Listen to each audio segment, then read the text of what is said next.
আমরা দেখেছি বিগত 17 বছর ধরে কিভাবে ভিকটিম ব্লেমিং করা হয়েছে। মানে কিছু মানুষকে মেরে ফেলা, গণহত্যা করে ফেলা, তার চেয়ে বেশি তখন প্রায়োরিটি পেয়েছে যে গাছ কেটে ফেলা হয়েছে। 2500 থেকে 3000 মানুষ কে মেরে ফেলা হয়েছিল। যদিও মিডিয়া ব্ল্যাকআউট থাকার কারণে প্রকৃত যে সত্য সেটা আমরা আজকে পর্যন্ত জানতে পারিনি যে কতজন মানুষ আসলে সেদিন কতজন মানুষকে হত্যা করা হয়েছিল। তো সেদিন যে ব্যাপারটা সংঘটিত হয়েছিল বিগত 17 বছর ধরে সেটা নিয়ে আসলে কেউ কথাও বলতে পারেনি।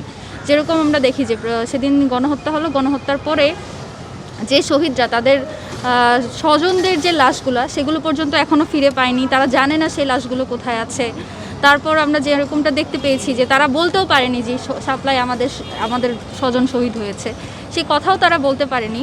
তো এত বছর পরে এসে যখন ইন্টারিম আমল আসলো তখন আর কি আমরা দেখলাম যে শাপলা নিয়ে মানুষজন কথা বলতে শুরু করেছে। তো সেটার বেসিস আমরা আসলে দেখানোর এখানে চেষ্টা করেছি যে সেদিন আসলে কি হয়েছিল, কতখানি ব্রুটাল ছিল।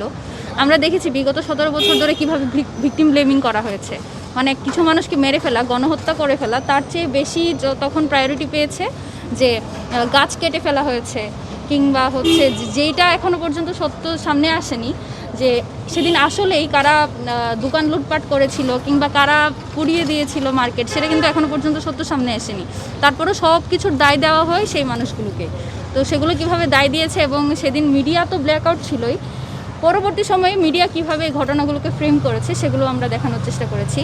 তো শাপলার তো বিচার হয়নি, তার পাশাপাশি আমরা এখনও পর্যন্ত সত্যটাও জানি না যে সেদিন মূলত কী হয়েছিল, কতজন মানুষ শহীদ হয়েছিল, এটা আসলে প্রত্যক্ষ পরোক্ষভাবে কারা জড়িত ছিল, এর কোনো সত্যই যেহেতু এখনও সামনে আসেনি, এটা নিয়ে কথা বলে জারি রাখা আমাদের মনে হয়েছে দরকার।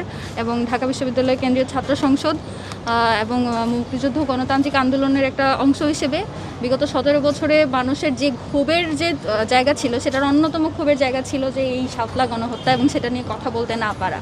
তো সেই জায়গা থেকে আমরা মনে করেছি যে এই দিনটাকে মনে রাখা দরকার। এবং 17 বছর ধরে যেহেতু এগুলো নিয়ে কোনো কথা হয়নি, তাই আমি নিজে যখন পার্সোনালি আমি যখন স্টুডেন্ট ছিলাম বা আমি যখন টিনেজে ছিলাম তখনও আমি এই সম্পর্কে খুব বেশি জানতাম না বা আমাদেরকে জানতে দেওয়া হয়নি। যেমনটা আপনারা দেখছেন যে এখানে মানে যেভাবে বলা হয়েছে যে তাণ্ডব চালিয়েছে, মূলত যে মানুষকে হত্যা করা হয়েছে সেটাও আমরা জানতাম না। তো সেই জন্য মনে হয়েছে যে যারা জানতো না তাদেরকে জানানো প্রয়োজন যে সেদিন মূলত কী হয়েছিল।